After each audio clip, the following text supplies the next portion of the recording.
3:07. Continúa nuestro programa en la cadena SER, como siempre. Gracias por toda vuestra participación y, en fin, estamos en la encrucijada, ¿no? Siempre en la encrucijada. Hemos mirado a lo profundo del alma humana, a lo demoníaco y a lo luminoso que todos tenemos. Hemos visto cómo científicos que estaban a punto de encontrar algo importante sufrieron un final abrupto. Hemos también comprobado, por desgracia, cómo está el planeta ahora mismo, con acciones incomprensibles, teñidas de una cuestión que tiene que ver con la religión y la fe, que tendría que ser todo lo contrario, aunque no lo ha sido a lo largo de la historia casi nunca. Ahora, quizá como alivio, ¿no? ¿Por qué no miramos hacia las alturas siderales?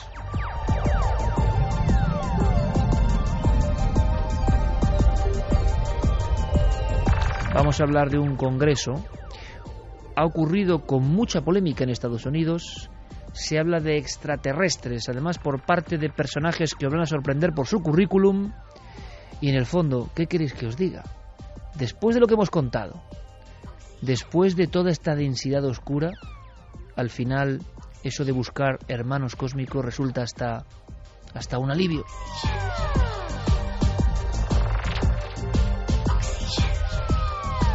Sí, como diría Michel Jarre, oxígeno que viene de muy lejos.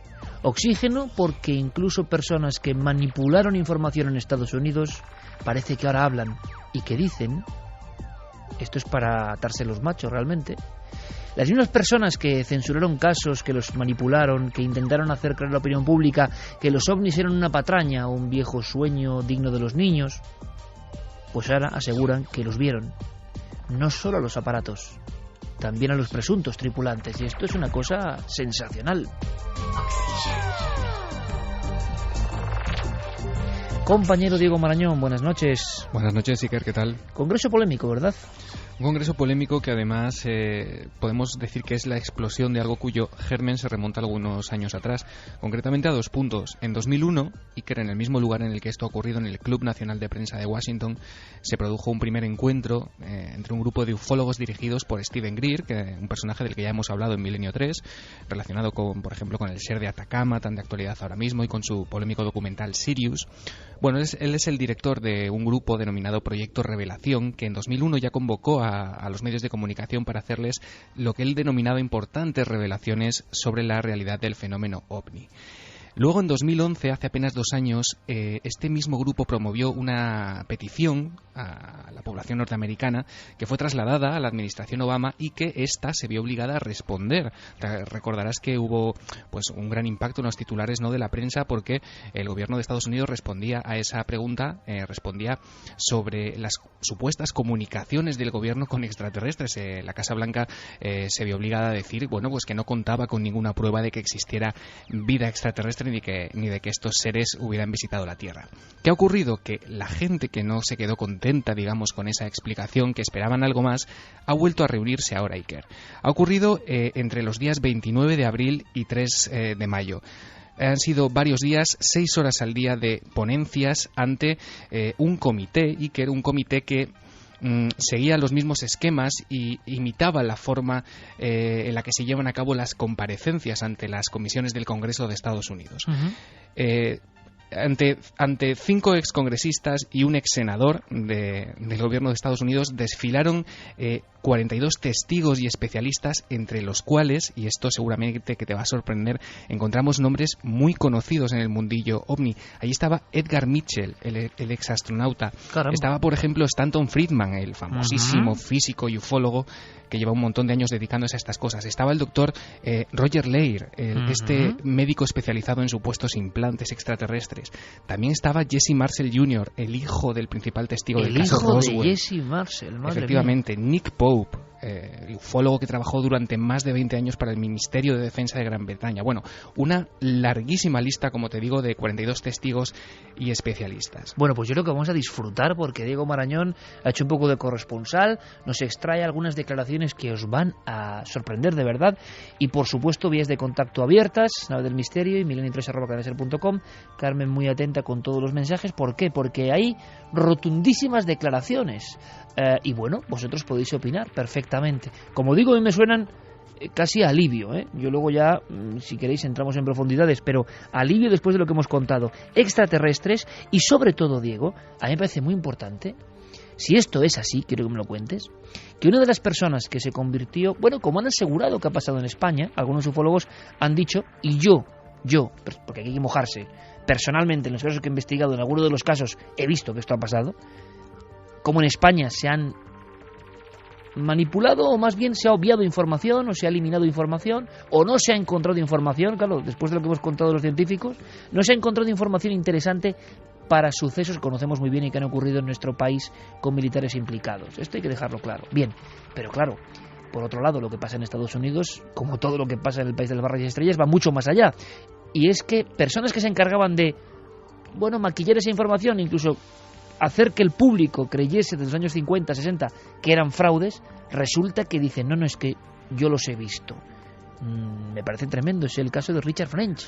Sí, vamos a escuchar ahora en los próximos minutos varias de las declaraciones más impactantes que han tenido lugar en este congreso, pero quizá una de las que ha calado más la atención en los medios ha sido la de, como dice Richard French, un teniente coronel retirado de la Fuerza Aérea de Estados Unidos, cuya declaración llamó la atención debido a dos causas principales. Y que la primera es su confesión de que por aquel entonces él no era precisamente creyente y que uno de sus objetivos como miembro de las Fuerzas Aéreas de Estados Unidos era desacreditar el fenómeno. Él lo contaba así. Todo el tiempo, durante aquel periodo de 12 años, mi trabajo prioritario como miembro de la Fuerza Aérea fue desacreditar el fenómeno. En otras palabras, me inventaba una serie de explicaciones. Decía, ha sido biogás o gas de los pantanos o cualquier cosa que se me ocurriera para convencer al gran público y mantener el nivel de secretismo.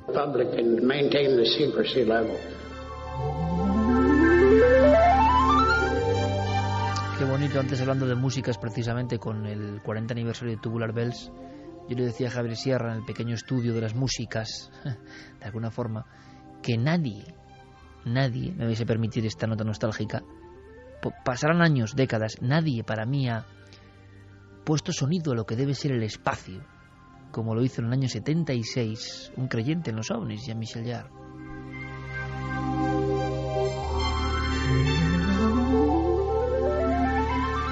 Este corte Oxígeno 1 que nos pone Noel Calero, acompañado pues más de 20 años de radio, parece mentira en mi persona, y para mí es el fondo cósmico, las llanuras interminables, la eterna posibilidad de que haya seres más allá de las estrellas y que estén preguntándose las mismas cosas que nos preguntamos nosotros. Ahora bien, que un responsable de esa forma de comunicación sobre los ovnis, que ha sido tan importante porque hablamos de Estados Unidos, que es el país que ha irradiado la forma de comunicar sobre los ovnis al resto del mundo, imaginemos en España con las bases norteamericanas, ¿no? Ordeno y mando sobre este tema, gas de los pantanos, luces provocadas por fenómenos naturales, incluso rayos en bola, todo esto que luego se ha adaptado, ¿no?, a diferentes casuísticas en diferentes países. Resulta que por lo menos uno valiente, con redaños, dice, ¿estará en lo cierto? No lo sé, pero es singular lo de este país, ¿no? Va a un congreso y dice, es que yo me encargaba de mentir, Diego, es tremendo, ¿no? Sí, además, este hombre, Richard French, ha confesado que durante aquella época en la que le ocurrió esto que vamos a escuchar, él era uno de los investigadores principales del proyecto Libro Azul. Bueno, mientras él se encontraba colaborando en este proyecto, sus superiores le llamaron un día y le dijeron que tenía que desplazarse a Canadá, a la ciudad de San Juan de Terranova. Allí se encontraría un panorama bastante peculiar e incluso podría ser testigo de la presencia de dos seres. Primero vamos a escuchar al propio coronel retirado de las Fuerzas Aéreas contar qué es lo que se encontró cuando llegó a esta ciudad. Lo que vi entonces fueron dos ovnis, situados uno al lado del otro, pero al principio no pude ver a los seres que aparecieron después. Luego, al cabo de un minuto, tan pronto como alcanzó la superficie, aumentó su velocidad hasta unos 400 kilómetros por hora. Unos 20 minutos después volvió, desaceleró, para luego sumergirse otra vez junto con el otro ovni. Unas 2 horas después, y tras haber estado todo ese tiempo, supongo que reparando el aparato, los dos objetos salieron juntos a unos 170 kilómetros por hora, acelerando de nuevo hasta los 400 kilómetros por hora, hasta que les perdimos de vista y desaparecieron.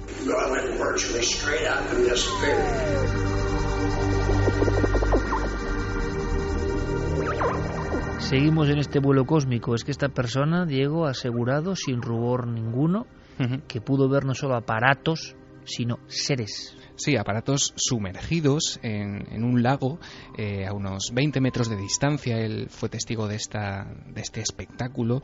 Él los describe como naves de unos 5 metros y medio de diámetro que flotaban en aquel momento debajo de la superficie del agua y que, como hemos escuchado en un momento determinado, salieron de la superficie, emergieron y desaparecieron a gran velocidad.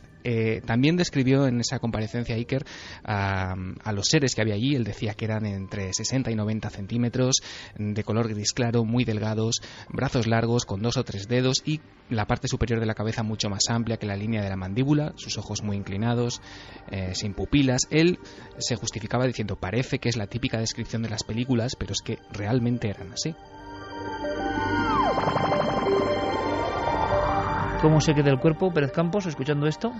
Pues recuerda muchísimo al caso de Cisco Grove, que es otro de esos clásicos de los que ahora hemos vuelto a tener novedades. Y es sorprendente, ¿no?, que de pronto en este siglo empecemos a tener novedades de esos casos que coparon las portadas de algunos diarios nacionales y que llegaron a España también. Y lo que más me llama la atención también, Iker, es que esta información que nos está dando Diego apenas le hemos prestado atención, pasa completamente desapercibida y quizá el fenómeno OVNI está en plena decadencia porque nos hemos habituado a ellos.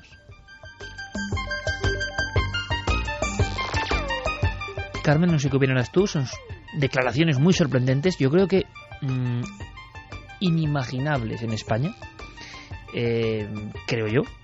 Y yo no sé también el calado, ¿no?, que vas observando en nuestras redes y en nuestra comunicación, porque cada uno pensará lo que quiera, que si es un grupo de personas que son muy crédulos, que son justo individuos que pertenecían a comisiones y que seguramente en esa comisión habrá otros que sigan siendo escépticos, lo que uno quiera, pero decir que ha visto seres ovnis sumergidos, un tipo que se encargaba de censurar la información o cambiarla, bueno, ojalá tuviésemos ejemplos así en España, ¿no? Bueno, son arrepentidos, ¿no? Sí, oye, qué buena definición, sí señor. Arrepentidos ellos, del fenómeno OVNI, ¿no? Cumplían también unas órdenes, que era el negar todo lo que estaba ocurriendo en los cielos. Pues aquí se ha hecho, en España ya sabemos que en algunos casos con objetos volantes no identificados se han dicho que lo que eran chimeneas, o sea que es que también tenemos a esa gente que intentaba hacernos creer que los cielos no se estaba viendo nada, que a pilotos de caza les decía que lo que habían visto pues era el simple reflejo de la luna, por ejemplo. No se lo cree nadie y muchos de esos puede que algún día se arrepientan de esas informaciones falsas que emitieron. Bueno, oye, esperemos que cunda el ejemplo. Sí, qué buen libro, no sé, lo he visto, ¿no? Como aquel de Pérez Mateos, importante en los 70, Los confinados. He visto la típica edición de Plaza y Janes antigua, lo digo así como lo siento. Qué gran libro sería ese, ¿no? Los arrepentidos. Pues nada, ponte a ello.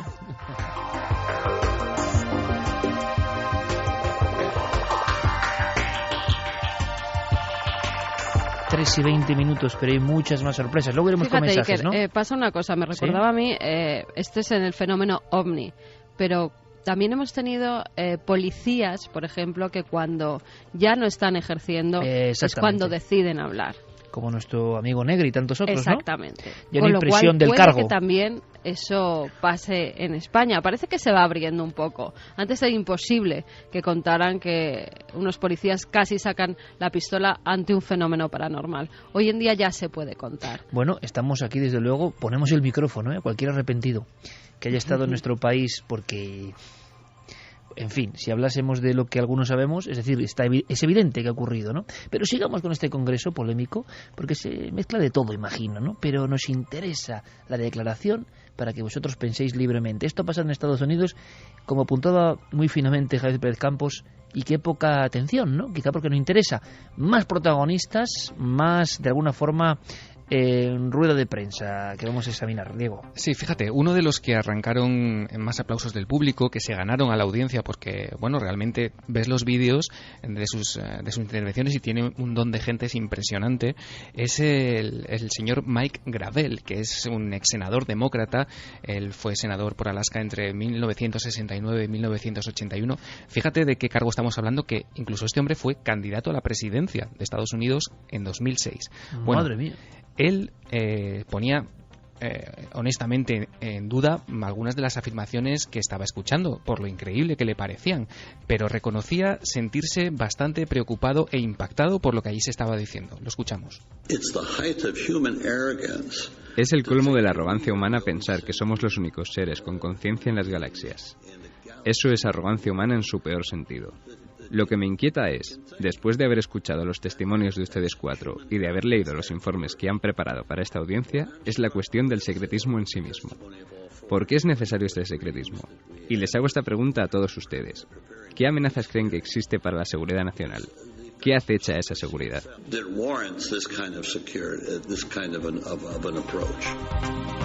Interesantísimo el debate, el Congreso, muy a la americana. ¿Y qué respondieron, Diego? Bueno, pues uno de los que intentó dar alguna respuesta es ni más ni menos que el ex viceprimer ministro de Canadá y ex ministro de Defensa. Él estuvo sirviendo durante un total de 23 años en el gobierno de ese país de Canadá. Él se llama Paul Hellyer. Remarcamos, Diego, ministro de Defensa de Canadá. Sí, ex ministro de Defensa y ex viceprimer ministro del país, nada más y nada menos. Así intentaba contestar o por lo menos dejar claro su postura totalmente creyente en la realidad del fenómeno, a preguntas como las que le había hecho hace nada Mike Gravel. Como les he dicho, mi nombre es Paul Hellyer. Soy el exministro canadiense de Defensa. Serví durante 3 legislaturas, durante un total de 23 años y medio, como miembro del Parlamento. Como ministro de Defensa tuve conocimiento de informes de avistamientos OVNI. Y lo que creo es que hoy estamos debatiendo sobre un tema imponente, gigantesco. Y el pueblo de América y todo el mundo tiene el derecho a saber qué está ocurriendo porque forman parte de ello. Los OVNIs son tan reales como los aviones que sobrevuelan nuestras cabezas.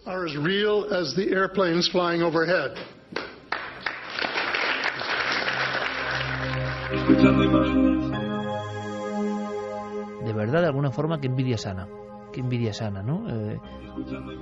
Aquí cuando tuvimos un debate similar o cuando han ocurrido acontecimientos donde las autoridades han intervenido, ha acabado eso como el Rosario de la Aurora, ¿no? Las famosas conferencias del 92 en el Escorial, donde de alguna manera se pone sobre la mesa que los ovnis van a dejar de ser secretos. Pero luego, bueno, ya contaremos esa parte de la historia, si no lo hemos contado ya, ¿no? La larga y extraña historia de los ovnis, el ejército y las autoridades españolas. Qué envidia, pues por la claridad y el intercambio de ideas, sean más delirantes, menos, más conspiranoicas, más oscurantistas. Último protagonista, Diego. Bueno, pues el último protagonista y el que pone de alguna manera el colofón o la conclusión a todas las intervenciones que acabamos de escuchar va a ser Robert Wood. Este hombre es exdirector adjunto de la compañía McDonnell Douglas y actualmente se dedica a investigar el fenómeno OVNI a lo largo y ancho de Estados Unidos. Él tenía serias dudas, incluso morales, de cómo estaba la situación actual y qué es lo que había ocurrido o por qué causas nos encontrábamos ahora mismo, por ejemplo, en el Club Nacional de Prensa de Washington debatiendo sobre estos asuntos. Y él lo expresaba así. La conclusión a la que hemos llegado es increíblemente salvaje.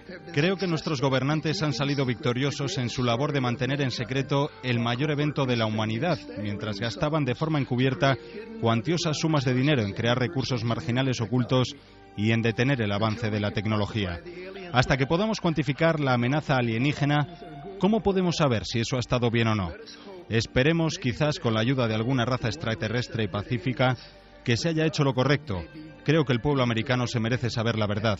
Hemos pagado por ella.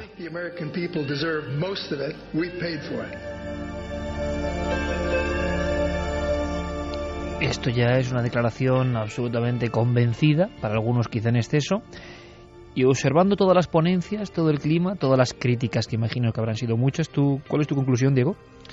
Bueno, pues que estamos ante un momento bastante decisivo, ¿no?, en la historia de los ovnis, por lo menos en Estados Unidos. Como dices, críticas ha habido, sobre todo porque los 5 excongresistas y el exsenador que se prestaron a participar en este evento organizado por Steven Greer lo hicieron cobrando $20,000 por 5 días. Eso ha dado pie a críticas por parte de los escépticos, de los más críticos con el tema OVNI. Y escépticos que hubieran cobrado lo mismo o pedido más, ¿no? Por Como supuesto, acostumbran en este país también. Por supuesto, y lo han hecho, lo sabemos. Pero bueno, me parece un paso bastante valiente, y de esa valentía da fe también el propio eslogan de este encuentro, un eslogan que decía: si el Congreso no hace su trabajo, la gente lo hará. Pues fíjate que a mí me gusta esa actitud, y mira que hemos sido, y soy crítico con muchas tendencias y a veces declaraciones grandilocuentes donde no hay prueba, aunque en estos temas poca prueba puede haber, pero en fin, cuando se pasa uno de frenada. Pero me gusta la actitud, ¿no? De decir, si no lo hacen los políticos, lo hacemos nosotros. Y al final el mundo va por esa vía. Estaremos muy atentos a todo lo que ocurre. Quédate por ahí, Diego. Un abrazo, compañero. Hasta ahora.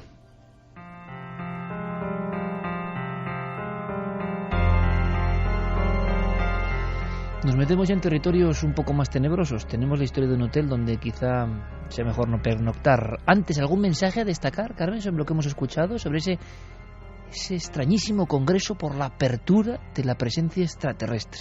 Bueno, aquí por 20.000 yo creo que muchos de los arrepentidos cantaban, ¿eh? Tal y como está la cosa. Sí, lo que pasa es que se mueve mucho Parné, que diría aquel, ¿no? Dentro de Stephen Greer y sus grupos, cosa que no me parece mal, porque ojo, qué personaje. Sea lo que piensa, ojo, y se pase, como digo, en sus cuestiones en ocasiones parece evidente, pero ese entusiasmo, no sé, yo debo tener una mente igual muy liberal para esto, o es así, ese hombre hecho a sí mismo y que dice, me da igual, lo hago yo, lo construyo yo, a mí eso me encanta.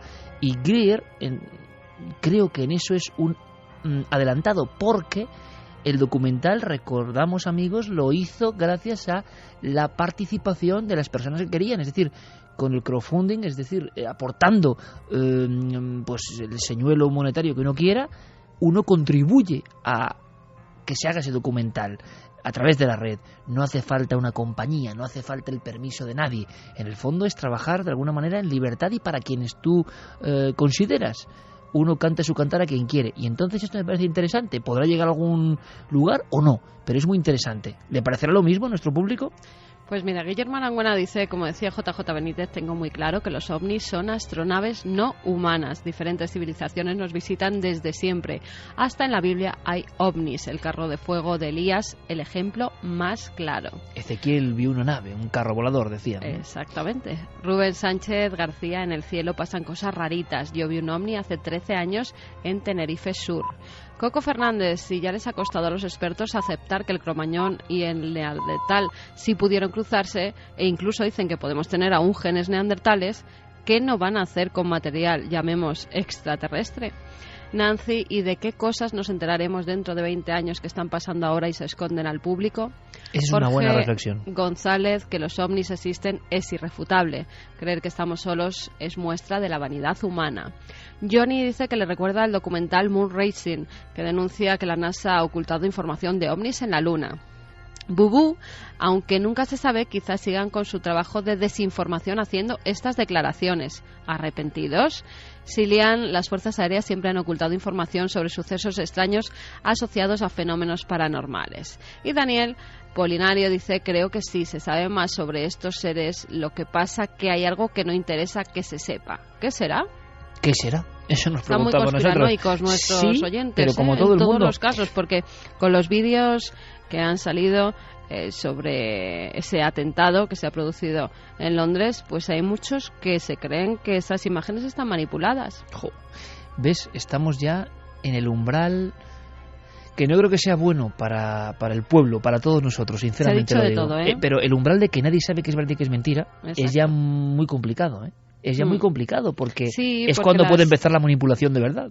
En las imágenes es verdad que desde algunas tomas no se ve la sangre que tenía que haber debajo del cadáver. Bueno, hay muchas cosas que para nuestros oyentes no casan en esos vídeos. Ahora también, cuidado, yo lo digo por la higiene mental también, cuidado, así como muchas veces personas muy arriesgadas creo que sin darse cuenta en ocasiones tocan palos que son interesantes, cuidado porque también la deriva de no creer nada absolutamente, cosa que no me extraña viendo cómo están los poderes, ¿no? Pero no creer ya nada por naturaleza también puede hacer que nos pongamos unas orejeras y veamos cosas donde no hay, ¿no? Claro, ¿dónde está el término medio? Es difícil manejarse hoy en día porque todos sabemos que todo se puede manipular. Así que el panorama de juego es que no se parece a nada de lo que ha habido a lo largo de la historia. Por eso todas las personas ya dudan. Algunos no dudan nunca, esa gente sí que es peligrosa, los que no dudan nunca y creen que la verdad está ahí, pero, sea cual sea su verdad, pero los que también dudan de todo, acaba siendo eso una paranoia que hacia dónde conduce, ¿no? En fin, este es el terreno de juego, y en el terreno de juego a veces surgen historias dignas de otro tiempo. ¿Habéis oído hablar del Hotel 33? Nunca mejor dicho, lo que ha contado la Carmen es ejemplo que vale perfectamente, que tiñe esta historia también. ¿Dónde acaba la ficción? ¿Dónde empieza la verdad? Pues se sabe poco de esa franja que divide esta historia entre la realidad y la ficción, y nos llega y se convierte de pronto en noticia a pesar de tener más de 50 años, porque Nicolas Cage, siempre ávido de misterio y una persona que fija su mirada en historias que nos interesan a nosotros, pues lo ha vuelto a hacer. Ha fijado en este caso su atención en un caso mítico que ocurre en Estados Unidos, en la zona de Pensilvania, en la localidad de Williamsport, y que es desde luego, de ser cierto, uno de los grandes enigmas de esos misterios norteamericanos. O sea que tú también tienes tus dudas, ¿no?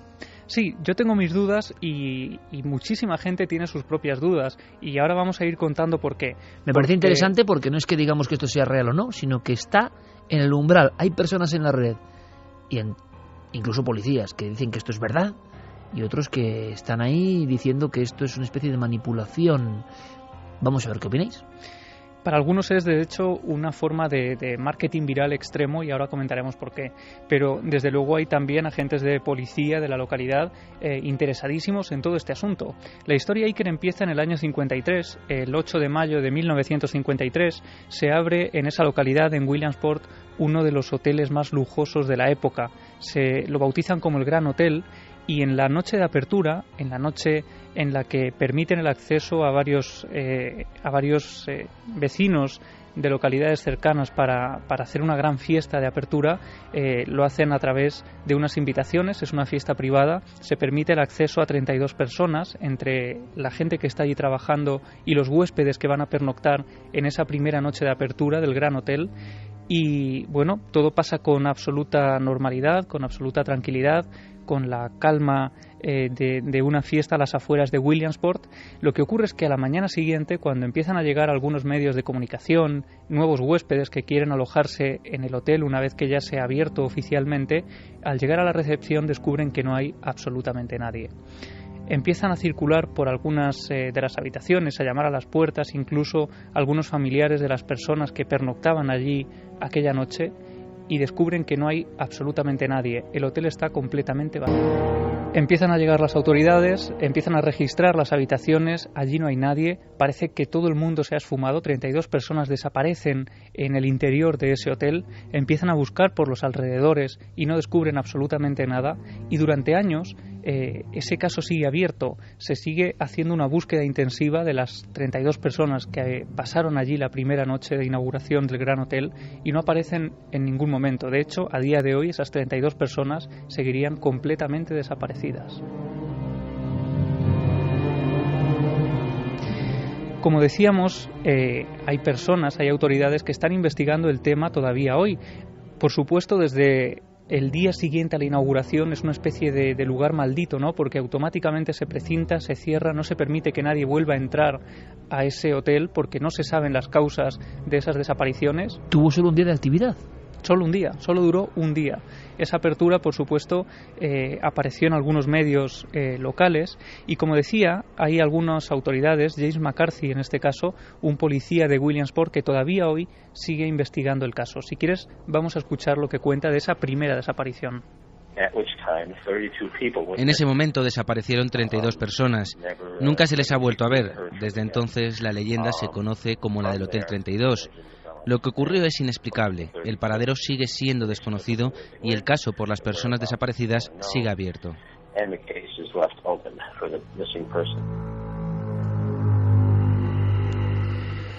El edificio permaneció durante largos años abandonado, concretamente 40 años, hasta que un vecino de Williamsport, Timothy Miller, que había escuchado la leyenda una y otra vez porque los padres se la contaban a los hijos para asustarles con ese edificio abandonado a las afueras de ese pequeño pueblo, pues este hombre, Timothy Miller, decide reabrir el hotel para convertirlo en una especie de escenario de lo paranormal.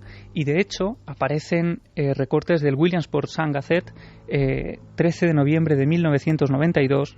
El titular dice: "El viejo hotel será convertido en una atracción de turismo paranormal".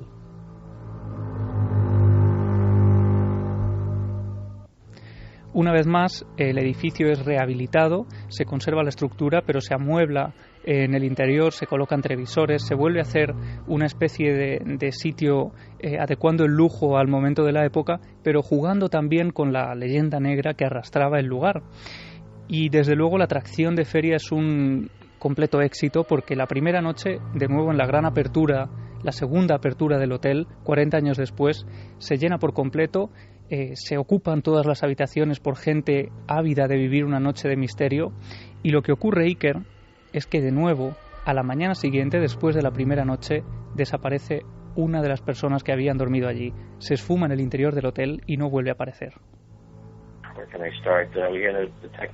Él estaba entrevistando a uno de los sospechosos en relación a esta desaparición misteriosa. Durante el vídeo que tenemos, todo transcurre en la sala de entrevistas, que está completamente a oscuras, algo muy inusual, sobre todo porque la conversación se estaba grabando para después volver a ser escuchada por partes y poder así tener alguna idea. Y por alguna razón inesperada, el vídeo se pone en negro. Y cuando regresa la imagen, el miembro de policía acaba de fallecer. No sabemos qué pudo pasar en los momentos previos a que esto ocurriera.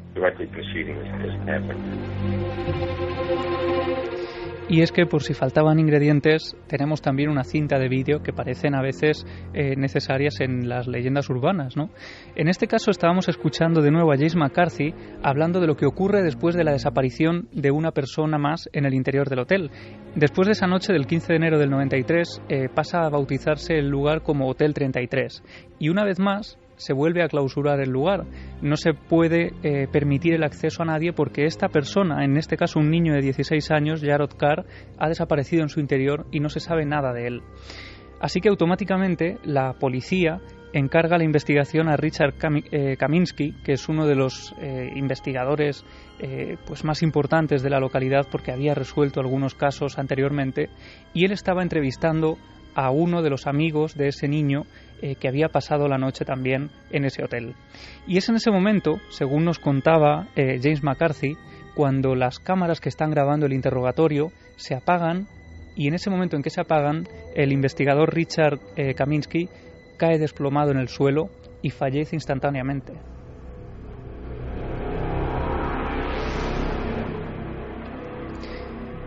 Y como si fuera fruto de una maldición, a los pocos meses de esa nueva muerte y de esa nueva desaparición, porque el caso sigue abierto, según nos contaba James McCarthy, o según él hacía público, según esas investigaciones que él está llevando a cabo.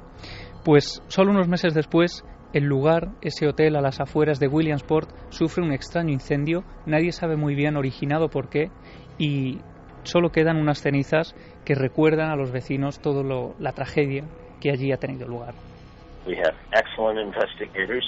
Tenemos unos investigadores excelentes del estado de Pensilvania que trabajaron junto a la Oficina Local de Investigación de Incendios, y una vez más el resultado fue inconcluso. Eso es lo que decía el informe. Decía que no podía determinarse la causa del origen del fuego, lo que es muy poco habitual.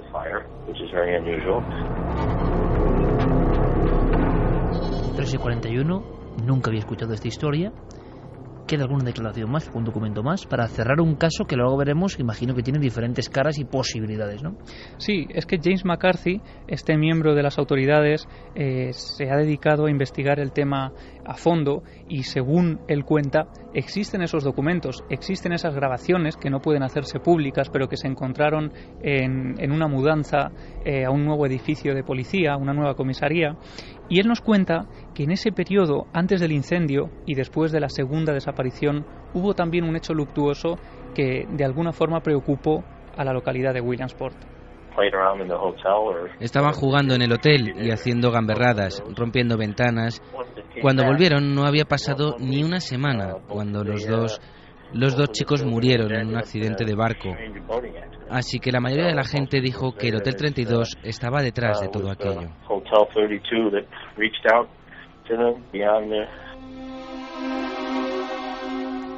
Y ahora imagino que las personas que cuentan que esto es una realidad, por eso interesa a Nicolas Cage, y otros imagino que hablan de generar ya, y esto empieza a ponerse de moda y también es complicado, una especie de caldo de cultivo pues para llamar la atención sobre esta historia antes de que se filme incluso. Sí, se han barajado varias teorías, desde que las 32 personas que acudieron al hotel la primera noche pudieran formar parte de un grupo sectario que intentaban desaparecer del lugar, y la mejor forma era creando esa leyenda negra de un edificio. Otra de las teorías es que podría ser un grupo de 32 comunistas que en plena Guerra Fría querían huir de Estados Unidos, y la mejor forma de evitar que les persiguieran era crear ese halo de misterio y de esa desaparición. Demasiado buena historia parece, ¿no? Menuda imaginación. Claro, y existe una tercera teoría, que es que se trata de una especie de hoax, ¿no? Como se dice, una leyenda urbana que de alguna forma ha ido creciendo y ha ido aumentando pues por internet y por las páginas web. Lo que ocurre es que Nicolas Cage estaba pues convencido de que era una historia real, hasta el punto de que ¿Está convencido o participa en la leyenda urbana? Es la pregunta, ¿no? Claro, porque cuando Nicolas Cage se interesa por un tema, aparentemente podría ser que tuviera esa base real, ¿no? Lo que pasa es que en algunos sitios se está teorizando con que detrás de toda esta película hay un importantísimo equipo de marketing que llevaría meses e incluso años trabajando en esta tarea de marketing antes incluso de anunciar que se iba a empezar a rodar la película. Incluso como está pasando, que igual se desgasta esto también. Si se empieza a hacer esto y se acaba desgastando, peligroso. Biografías falsas, páginas de Wikipedia falsas, información simulando hemeroteca falso, para que uno vaya a investigar y diga, hombre, es verdad.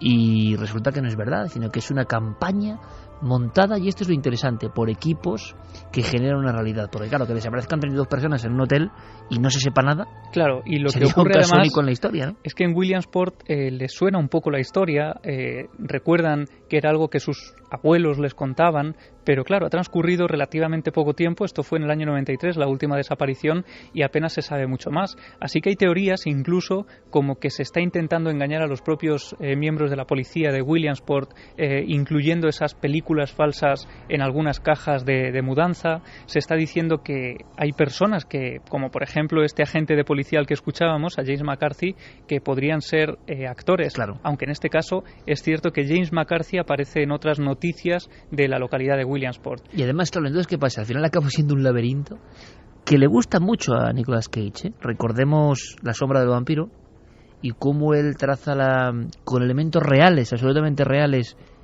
y ficción, la historia de ese rodaje de Nosferatu, donde Dafoe hace de Shrek, realmente el protagonista de la película de 1921 de Murnau, y que se creyó, fue una leyenda urbana de los años 20, que era un vampiro de verdad, como Nicolas Cage tira de un lado de otro del ocultismo, y al final nadie sabe qué ocurre, ¿no? Puede ser una historia similar. Sí, porque lo que les llama la atención además es que, siendo un caso en el que han desaparecido 32 personas en 1953 y luego otra persona más, en total 33 desaparecidos sin dejar rastro, nadie hubiera centrado su atención en esta historia antes, y sea ahora cuando empiezan a aparecer recortes de prensa como el del Williamsport Sun-Gazette, que es un periódico que realmente existe, pero que muestra ahora fotografías incluso de ese policía muerto en extrañas circunstancias. Así que, sospechoso. Claro, algunos están diciendo que esto podría ser parte de esa gran creación de un mito en torno quizá a una leyenda urbana real. Esa que me ha recordado en La Pinta, no sé, en La Pinta, esa historia como la de Rudolf Fentz, ¿no? El hombre que embozado en una capa negra y una ropa propia de otro tiempo y demasiado opaca, ¿no?, para el verano de Nueva York, es atropellado, y en su tarjeta van descubriendo que es casi un viajero en el tiempo, que ha desaparecido muchos años atrás, ¿no? Y que al final se supo, con grandes investigadores como Chris Aubeck en este caso, que todo esto provenía de una antiquísima tradición literaria, una especie de cuento transformado de remotísimas revistas del norte de Europa. Es decir, hay que tener cuidado con todo esto. Realmente son historias apasionantes. ¿Nicolas Cage creía de verdad en esta historia o no? ¿Habrá algo de verdad? Bueno, seguiremos informando. Si tenéis información vosotros, por supuesto, aquí la guardamos pacientemente. Y Carmen luego además nos dará los ganadores, ojo, de ese concurso que ha sido récord del libro de Inferno. Vamos a hacer una cosa, que además me ha traído recuerdos muy raros esta historia que nos trae Diego Marañón. Atentos todos, porque Carmen, Javi, os voy a preguntar si algún programa en la niñez os marcó profundamente y os dejó eso, raras sensaciones. Lo que trae Diego es, nunca mejor dicho, sensacional.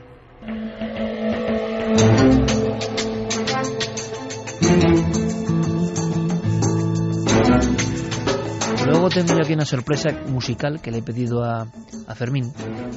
Y a lo mejor, le ponen los pelos de punta a más de uno. Si es de mi quinta, del 73, igual sí. Luego lo comentamos, porque hablamos, Diego, de televisión y cómo programas que parecen infantiles se cuelan en nuestro cerebro y en nuestra alma de una forma demasiado tremebunda. Antes teníamos una historia por resolver con un porcentaje, una encuesta concreta. Carmen, no sé si tienes los datos por ahí. Encuesta de la historia anterior. Sí, la historia bronceado en su punto, como sí. nos comentaba. Disolverse Diego. Las entrañas a base de rayos uva. Sí, por darse tantos, por ir a una boda, ¿no? Por Sí. estar tan guapa, pues al final se murió. Sí. Verdadero, 44,6%. Falso, 55,4%. ¿Qué dijo Noel Calero? No, no dijo nada, ¿no? Falso. ¿Diego? No, el Calero ha acertado. ¡Ha acertado! Resuenen las campanas. Sube la música, Noel. Sube la música.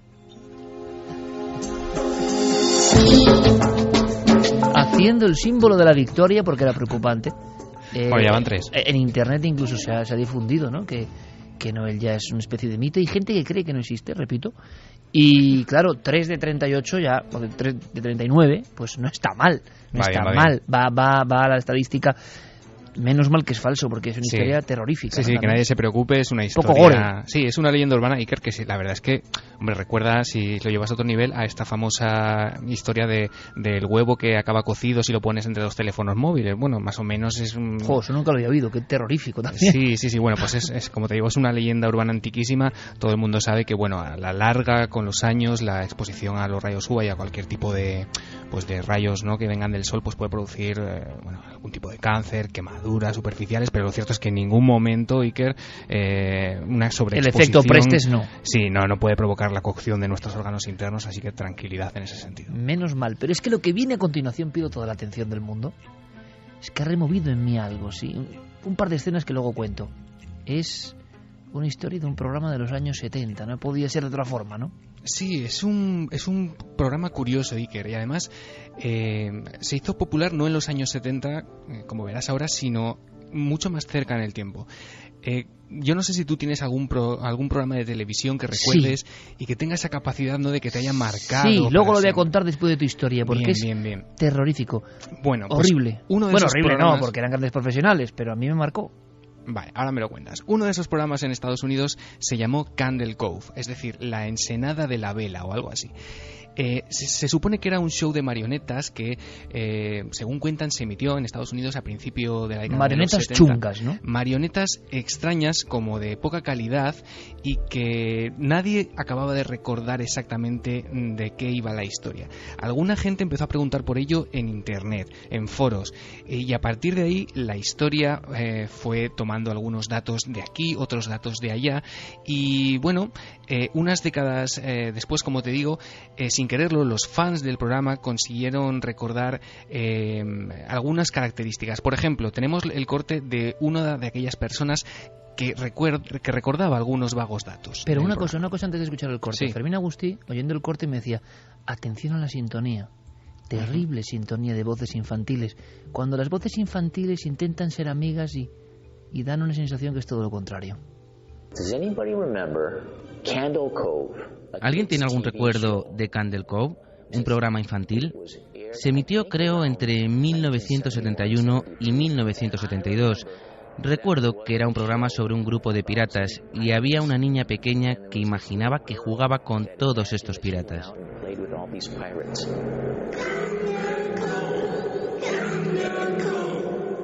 Recuerdo que había un personaje realmente terrorífico, una especie de esqueleto, una marioneta a la que llamaban el señor Arrancapiel. ¿Por qué permitían emitir un programa como este para niños a las 4 de la tarde? Candle Cove, Candle Cove. El señor Arrancapiel, Diego. Lo curioso, Iker, es que cuando uno de estas personas que comentaban el programa en internet le preguntó a su madre: oye, tú mamá que tienes muy buena memoria, a ver si te acuerdas de algo que yo veía de pequeño, que iba sobre piratas y había una niña con marionetas, su madre le decía: sí, claro que lo recuerdo. Y desde entonces creo que tienes mucha imaginación, porque cuando tú a mí de pequeñito me decías que estabas viendo ese programa en la televisión, lo único que se veía en la tele era estática.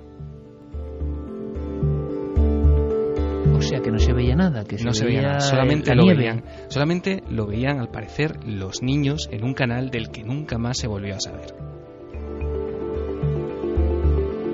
Un canal que emitía directamente al cerebro de alguna forma, ¿no? Y muchos niños tenían esa especie de fantasía. Madre mía, Candle Cove. Bueno, seguiremos la investigación. ¿Será verdad o no? A ver si me recordáis, si hacemos la prueba con Noel, pero cuando esté la gráfica, ¿vale? La semana que viene, viendo las respuestas, pues Noel sobre ellas, que recuerde bien la historia. Ah, mira, esto es un nuevo giro de tuerca. Te gusta, ¿no? Otra vuelta de tuerca. Dando la clasificación o los votos con los datos empíricos sobre la mesa, pues luego ya nuestro oráculo a ver qué dice, porque ya va acertando y entonces ya no sé. Yo tenía una sorpresa, Diego. A ver. Años 80 principios. Una imagen para mí espantosa. Una especie de títeres que según cómo se mire dan miedo. Un ser cabezudo, verde. 2 niños en una cueva hablando como en un idioma que parece extraterrestre, que da mucho miedo. Y estaban contando, yo no lo supe hasta mucho tiempo después, la historia mítica, rara, de los niños de Banjos, ¿os acordáis? En un pueblo español, supuestamente Banjos, toda una investigación. Niños verdes. Exacto, que en el fondo viene de la Inglaterra medieval. Vienen de otro planeta y aparecen en una cueva y son niños verdes y el pueblo intenta darles comida, una niña muere, o sea, un drama tremendo. ¿Qué hacía eso para los niños con títeres? Aquel programa, yo mando un abrazo, porque era un programa raro, extraño, un programa que seguro que el guión estaba encuadernado en una extraña piel. Se llamaba Planeta Imaginario. Qué bueno. Y Isao Tomita ponía la música y los niños no sabíamos si estremecernos o aplaudir. La sintonía un tanto psicodélica y bizarra de Isao Tomita, ¿verdad, Diego? Tú lo sabes bien. Se llama Caen los copos de nieve. Exactamente. Pues daba paso a historias de títeres, de personas que se hacían pequeñas y los títeres se hacían grandes y monstruosos. Extraños personajes y paisajes, algo muy psicodélico y extraño, por lo menos yo lo recuerdo así, Planeta Imaginario, y sobre todo la escena de los niños de Banjos, que claro, eran niños extraterrestres, niños de otro mundo.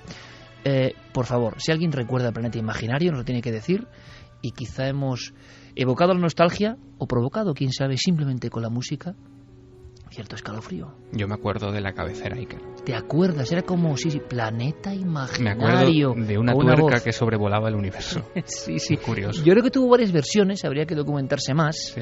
Pero fue un programa impactante. Yo no sé si Carmen, igual no me ha dado tiempo, ¿no? Pero alguien recuerda el Planeta Imaginario. Tiene que ser ya un poco carca como yo. Por aquí Fermín Agustí y Javier Pérez Campos no saben ni de qué hablo. Pero yo estoy seguro que el Planeta Imaginario y su guión en extraña piel nos metió códigos en el cerebro de alguna forma, No, era una visión demasiado rara del universo. Mira qué música. Vamos a ir quitándolo, Noel, vamos a ir quitándolo porque estamos invocando algo raro.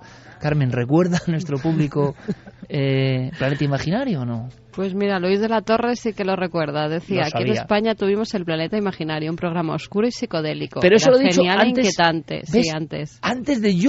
Antes de yo adelantarme, ¿le ha dicho eso? Sí. ¿Cómo lo he definido? Pues lo he definido como oscuro y psicodélico, aunque genial e inquietante. No hay que añadir nada más. Bueno, sí, hay que añadir algo más, que quedamos pendientes con el Créalo o no. ¿Es posible esa emisión solo para niños? ¿Que solo veían los niños? Diego, compañero, gracias por el trabajo, un fuerte abrazo. La semana que viene hay que ir una... Sí, hombre, pero la bola de cristal tenía cosas buenas, ¿no? Era un poco rara también, pero tenía cosas buenas, ¿no? Esto era como una bola de cristal mucho más bizarra. Una bruja un tanto extraña y psicodélica también, y que decía cosas raras y a ver, salían muñecos. Hazme caso, nada que ver. O sea, tú no has visto Planeta Imaginario, ¿verdad? Yo no, ya, por eso mi mente no está como la tuya. Por eso, tú te salvaste. No, yo sé que no es lo mismo. ¿Tú, Javi?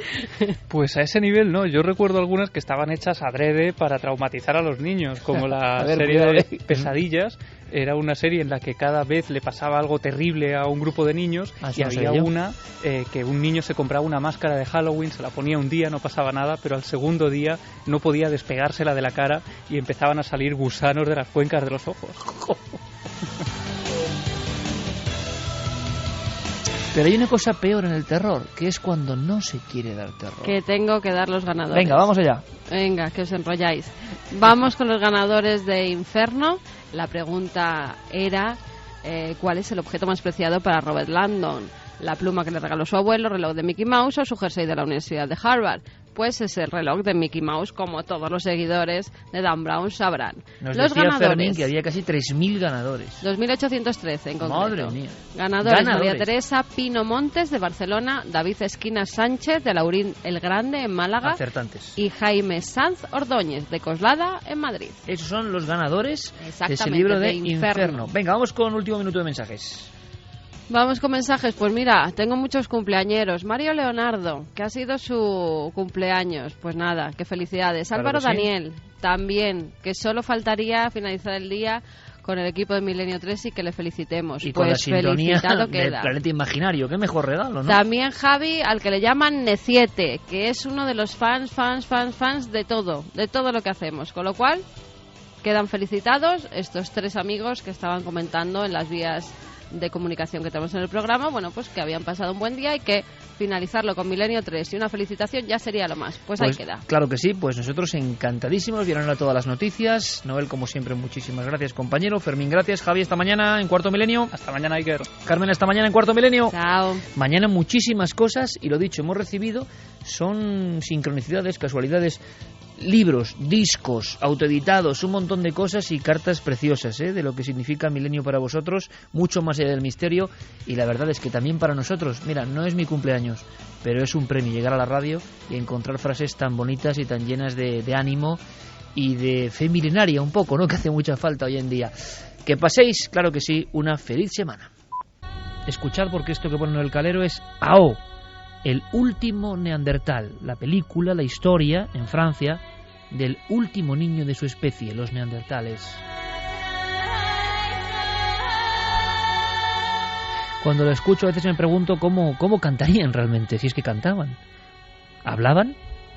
¿Qué sentimientos tenían? ¿Soñaban? Esos niños solitarios que muchas veces han aparecido en lugares sin nombre, lugares que han sido bautizados precisamente por el hallazgo de un esqueleto, un pequeño trozo de cráneo, una mano. Esas cosas espúreas, esas cosas escarbadas por los arqueólogos, de repente han dado casi nominación a todo un entorno donde casi nadie pasaba antes. Y eso ha ocurrido en toda Europa. Pero veréis, ninguna historia quizá tan extraña y tan oscura, y yo creo que tan triste como la de Orce. Esta misma semana Orce era noticia, y yo os voy a contar por qué. Un diente de leche. Algo tan aparentemente insignificante que cambiaría la historia. Una pequeña pieza de un niño o una niña entre 8 y 10 años. Y una vez más uno piensa, yendo más allá del objeto, ¿cómo sería aquel niño o aquella niña? ¿Qué pensó? ¿Por qué encontró la muerte en ese sitio? ¿Cuál fue su último pensamiento? ¿Tenía frío? ¿Tenía hambre? ¿Era feliz? ¿Le atacó alguna fiera? Eran hombres y mujeres que en esas capas del tiempo, en España por ejemplo, se les veían con impresionantes felinos.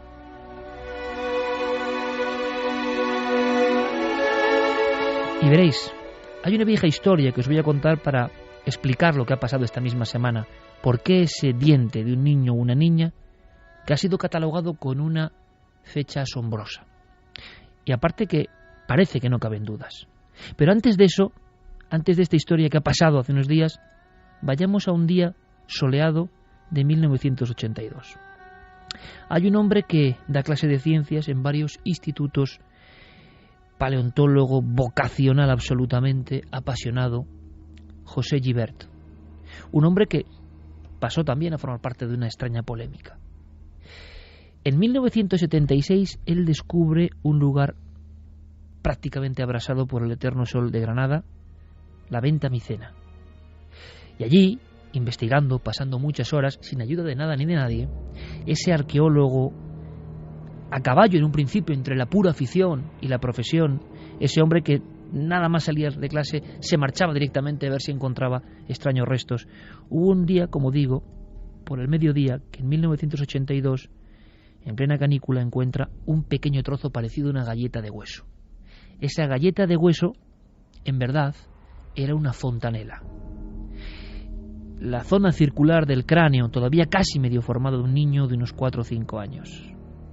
De inmediato, después de analizarla con investigadores como el doctor Campillo, una eminencia en el estudio craneal de los niños, supieron que aquello tenía que ser la cabeza de un niño, lo que quedaba de la cabeza de un niño. Le llamaron el cráneo infantil de Orce, porque en la misma capa, en la misma zona, casi en la misma viñeta de la historia, y yo me lo imaginé así un día aquí en Milenio 3 de forma muy romántica, había como vigilando al niño. Quizá no fuese enemigo, sino amigo, nadie lo sabe muy bien, pero muy cerca de ese resto de un niño, que era el niño más antiguo de Europa, se encontraba la impresionante efigie en perfil de un esmilodón, de un tigre con dientes de sable, que fue el rey de las criaturas de la Granada de hace cientos de miles de años. La vida cotidiana y terrible, ese niño apareció, ese trozo de niño, de alguna forma cerca del gigantesco esmilodón. Cuando se analiza, ese cráneo tiene entre 1,3 y 1,4 millones de años, es decir, retrasa al doble lo que conocíamos del ser humano en la península ibérica. Ese niño, como si fuera Ao, el último neandertal, aunque mucho antes de los neandertales, fue el último de su especie, o el primero entre los conocidos. ¿Qué hacía ahí? ¿Por qué solo él? Como único testigo de una historia sellada por el tiempo. No había más restos, y se convirtió en obsesión por parte de Gibert y su equipo. En la venta micena, como si fuese una señal lanzada a través de los siglos, solo la fontanela, como si allí estuviese el entendimiento de otra raza. Un niño imposible, un resto de un ser humano que no cabía en ningún catálogo, porque iba mucho más allá de cualquier conjetura. 1,3, 1,4 millones de años. Pasó para que este cráneo de Orce aparezca en muchos libros de historia y paleontología hoy, en unos como cráneo de niño y en otros como fraude, en otros como asno, en otros como material de un equino. ¿Qué ocurrió? Cuando se lavó por parte del doctor Campillo y el doctor Gibert ese cráneo, aparecieron unas extrañas formaciones, eran unas crestas. Y una experta venida de fuera, y esta historia nos suena mucho, una experta venida de fuera fue la primera que dijo, parece que sin demostrarlo, que aquel cráneo en verdad era el trozo de la cabeza de un asno. De inmediato, porque en este país somos así, y esto también me suena, toda la prensa habló de el asno de Orce, el burro de Orce, el niño, el primer niño de Europa era realmente un burro, era lo de siempre, la broma, la jarana, somos unos falsificadores. Y por desgracia, imaginaos el impacto para ese hombre, José Gibert, para el doctor Campillo, que había asegurado que no tenía ninguna duda. Aquello no era el cráneo de ningún animal, aquello era un trozo de fontanela con unas crestas, como él había examinado a cientos en años de pediatría y de análisis de huesos. Era un niño, pero parece que a nadie le interesaba que en Granada hubiese un niño que diese la vuelta a la historia.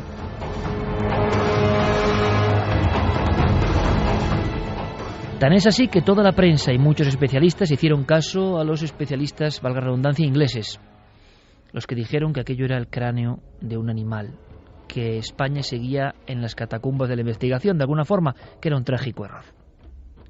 Durante muchos años, José Gibert mantuvo, junto con el doctor Campillo, que aquello efectivamente era un cráneo. Es más, el doctor Campillo, Domingo Campillo, convencido de lo que estaba ocurriendo, hizo un libro, El cráneo infantil de Orce, porque no sabemos nada de ese niño, ni de su cultura, ni de quiénes eran, por qué convivían ahí con los felinos de alguna forma.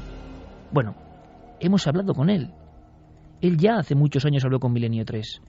Y es muy bonito ver cómo un especialista en cráneo infantil de alguna forma sigue manteniéndose en sus 13. Ahora estas palabras tienen un especial valor. Le escuchamos. El cráneo de Orce se encontró a finales, en diciembre de 1982. El doctor Gibert lo examinó y pensó que podía ser humano. y a mí me lo enseñaron en la primavera de 1983, cuando todavía tenía la cara interna con concreciones. Por la morfología yo dije que era el cráneo de un niño de unos 5 años. Y la verdad es que de ese diagnóstico lo he mantenido porque creo que es así. Y hay un factor que no se tiene en cuenta, sobre todo las personas que no están muy habituadas, que es la variabilidad. Y las famosas crestas tienen presencia en un número muy elevado de individuos del endocráneo, de individuos humanos, actuales y anteriores. O sea que y la curvatura del cráneo es imposible que pertenezca a un caballo. Bien, entonces, ¿qué pasó? ¿Qué ocurrió? Que estaba demasiado profundo, que estaba en una capa imposible, que había que reescribir la historia.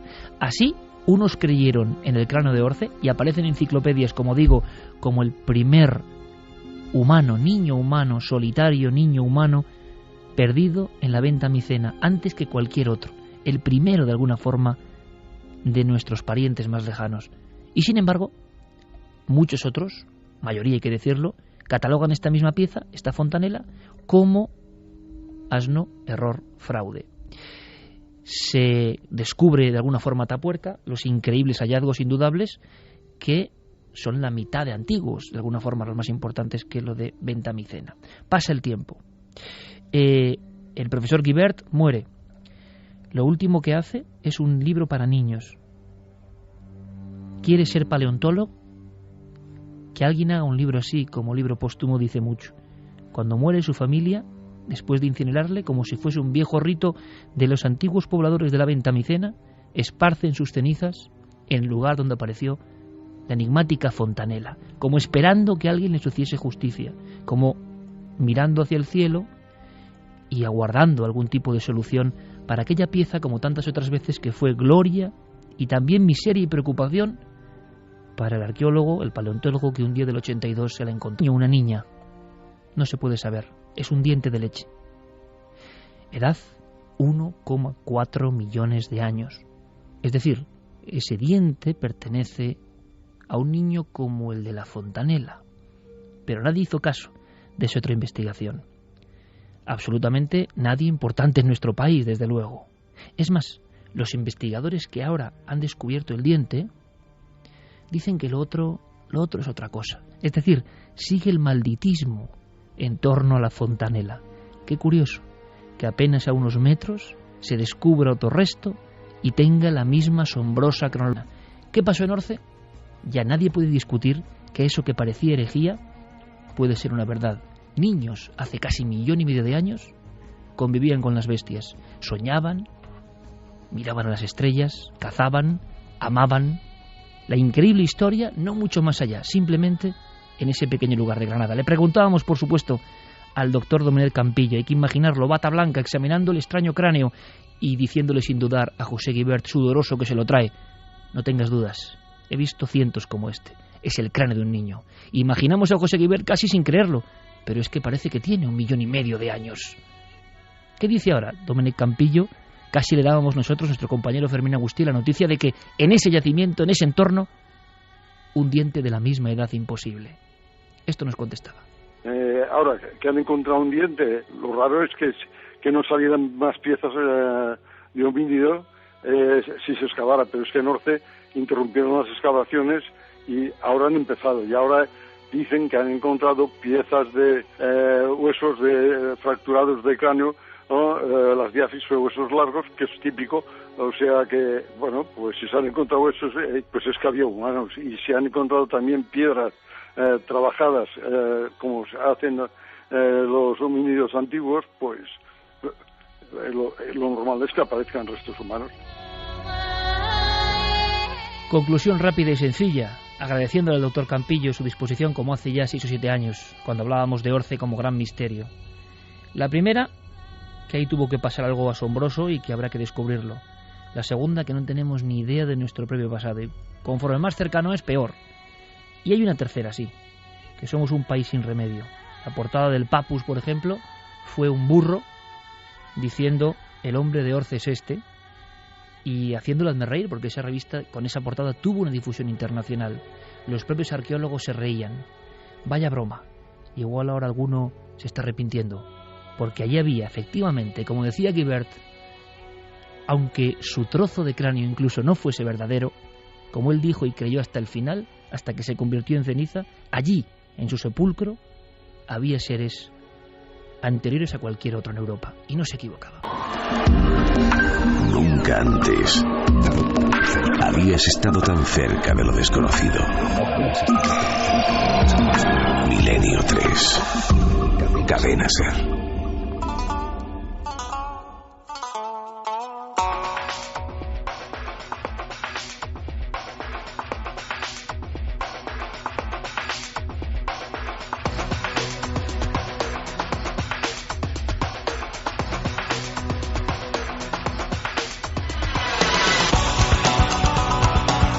Vamos con mensajes de nuestros oyentes. Clarence dice: hay tantísimo genio y descubridor ninguneado que realmente nos estamos perdiendo muchísimo a favor de unos pocos aprovechados. Cancela: me parece increíble que se pueda confundir el cráneo de un burro con el de un homínido. ¿Es que se parecen en algo? Esther García: ¿qué le pasaría por la mente a esos niños primitivos que morían solos en las cuevas? Tiene que ser muy duro. Sara dice: eso lo estudié el año pasado. La profesora de la facultad decía que no era real, solo un trozo de hueso de caballo.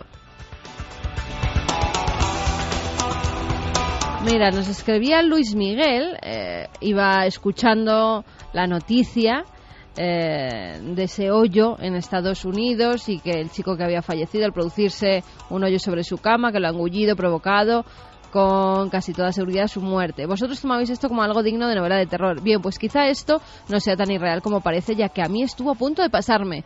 Fue ya hace muchos años. Al levantarme, mi madre acudió a mí entre lágrimas, levantándome a toda prisa. Durante el transcurso de la noche y sin darnos cuenta, a solo 2 metros de mi casa se había producido una abertura de unos 3 metros de circunferencia. No perfecta, pero sí bastante marcada.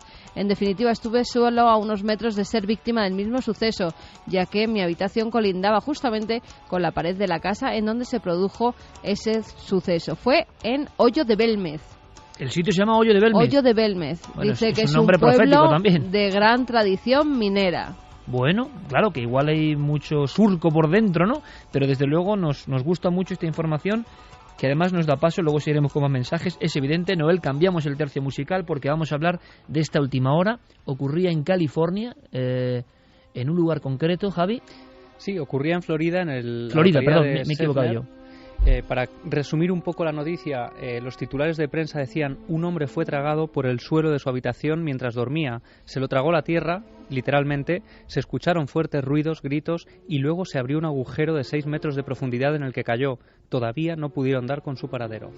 Escuchamos algunos documentos antes de saber la última hora. ¿Te parece, Javi? Sí, vamos a escuchar a Jeremy Bash, que es el hermano de esta persona que aún sigue sin haberse encontrado. En paradero desconocido ahora mismo, en algún punto en las del entrañas subsuelo. De la tierra, porque además ese hoyo va haciéndose cada vez más y más profundo. Se habló de un hoyo de 6 metros de profundidad. Ahora se habla de 10 metros y va aumentando poco a poco. Bueno, y si fuesen esas distancias, claro, hay que ver el golpe, pero si fuesen esas distancias, aún podemos pensar en alguien con vida y alguien que podrá ser fácilmente rescatado. Claro, si eso sigue hacia abajo... todo encima ya. Y toda la tierra que hay, no es que se caiga a plomo, es que encima se le caen... Se han caído cosas encima. Claro, se han caído los armarios y los muebles de la habitación, y no solo eso, sino que es increíble. No podían entrar a la casa y por eso quieren tirarla abajo, porque el suelo de alrededor está inestable y en el momento en el que alguien pone un pie encima, la tierra se viene abajo también. De hecho, han tenido que desalojar a los vecinos de la zona. Si quieres, vamos a escuchar primero a su hermano hablando de ese momento en el que él se despierta en mitad de la noche, a eso de las 11 de la noche, escuchando los gritos desgarradores de su hermano desde lo más profundo de la tierra. Lo escuché gritar a mi hermano. Eché a correr y todo lo que vi fue un gran agujero.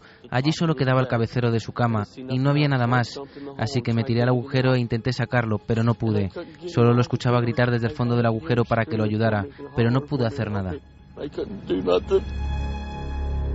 Bueno, son momentos de un dramatismo tremendo. Acaba de pasar, está ocurriendo ahora mismo. Y hablábamos de ficción porque esto recuerda, por ejemplo, a los típicos casos forteanos antiguos. Hay uno que a mí, por ejemplo, en la juventud me da un miedo, en la infancia casi, en el libro Desapariciones misteriosas de Pierre Gaston, el caso de Oliver Larch, aquel niño que iba al pozo, y que no había nada. En este caso el agujero había sido a la inversa, como hacia el cielo, y su padre escuchaba los alaridos de Oliver elevándose, South Bend, Indiana, Nochebuena de 1890. Entonces toda la familia sale, Oliver ha ido a por agua al pozo, sí. Están las huellas frescas en la nieve y de pronto lo que ven es que 1890, lo que ven es que la voz de su hijo se va elevando en los aires, totalmente encapotados en esa zona con mucha nieve, y no lo vuelven a ver. Se especuló con una gran ave, pero no había un ave para subir a Oliver de 14 años con esa facilidad y que no la viesen, porque fue salir, escuchar los alaridos, la familia fuera, imaginaos la escena, y Oliver ya es un recuerdo. Nunca apareció. La investigación duró unos 70 años abierta. Nunca apareció Oliver Larch. Sigue siendo uno de esos borrados, ¿no?, de la faz de la Tierra. En este caso, desde luego, hay menos misterio en el sentido de que hay un problema, ¿no?, en la Tierra. Pero hemos hablado de estos extraños hoyos.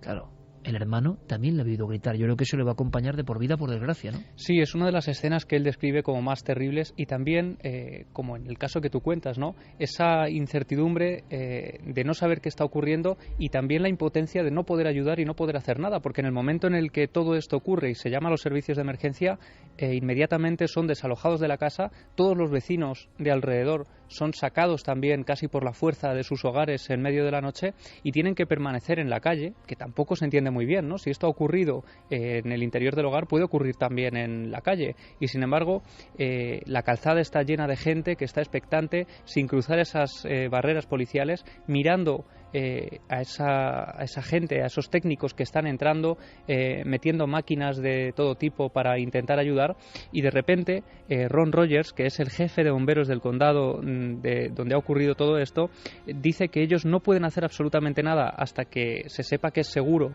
meter equipos en la casa, porque no pueden correr ese riesgo, y mientras tanto, dice palabras textuales, tenemos que estar paralizados y no podemos hacer mucho más que sentarnos a esperar. Es una situación muy difícil. Bueno, es que esto es terrible. Escuchamos ahora al jefe de bomberos y ahora recordamos algo muy similar. La familia al completo estaba en la casa. Escucharon lo que describen como un gran estruendo que provenía del dormitorio de la parte trasera de la casa. Corrieron hasta allí y descubrieron que el suelo de la habitación se había abierto. Una grieta, ¿no?, como aquella película de Simón Piquer, La grieta. Yo estoy recordando esa impotencia, algo parecido, la famosa, por desgracia, ¿no?, muerte de la niña Omaira, ¿no?, en Armero, cuando está dentro de un agujero, y es un cámara de televisión española el que además registra esas imágenes terribles de la niña hundiéndose poco a poco. Está en unas aguas. Aguas. Sí, eran unas aguas y se había quedado cogida por los pies por todo lo que había debajo. Y por su propia madre, que estaba abajo. Y por su propia madre, que estaba muerta justo debajo de sus pies. Y entonces, imaginaos esos periodistas que están filmando, creo que fue la imagen 1 más recordada de la historia de los 80 en televisión española, y no pueden hacer nada. Yo no sé si hoy con los medios de hoy, pero se dan circunstancias a veces que parecen increíbles. Oye, ¿cómo no sacan ese tipo de ahí? Bueno, pues a veces es que parece imposible, ¿no? Con lo cual la impotencia y el disgusto de la familia tiene que ser increíble. Claro, es que aquí hay una maniobra que tienen que llevar a cabo actualmente, y es, como decíamos antes, derribar la casa. Ya se ha dicho que se va a hacer mañana por la mañana, van a tirar todos los muros de la casa. Pero lo dejan, o sea, no pueden hacer nada por meter un gancho, no sé, algo para sacar a ese hombre que igual está vivo ahora mismo en mitad de la oscuridad. Claro, no lo han escuchado hablar, pero precisamente por eso han metido importantes equipos de micrófonos para intentar captar cualquier voz, cualquier alarido, cualquier cosa. No se ha escuchado nada, y no solo eso, sino que ya han perdido varios equipos que han ido metiendo en ese agujero. Poco a poco se ha ido haciendo más y más hondo y han sido incapaces de recuperar esos aparatajes que se van perdiendo en ese hoyo.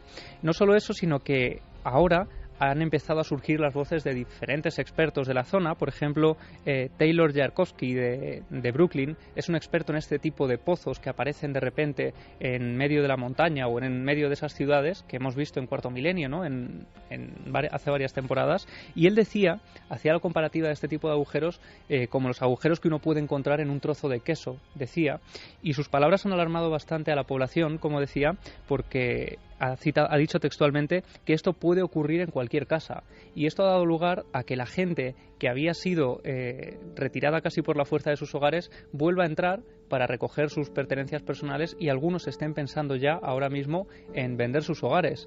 Si quieres, Iker, vamos a escuchar a la periodista que está allí ahora de la BBC contando la última hora y contando cómo se está viviendo el ambiente en esa zona. La familia aún está en el exterior de la casa, permanecen en la calle con los vecinos, observando muy de cerca las labores de rescate. Estaban muy afectados y frustrados esta tarde cuando los miembros de rescate aún no habían encontrado a su familiar y justo ahora las previsiones no son nada buenas.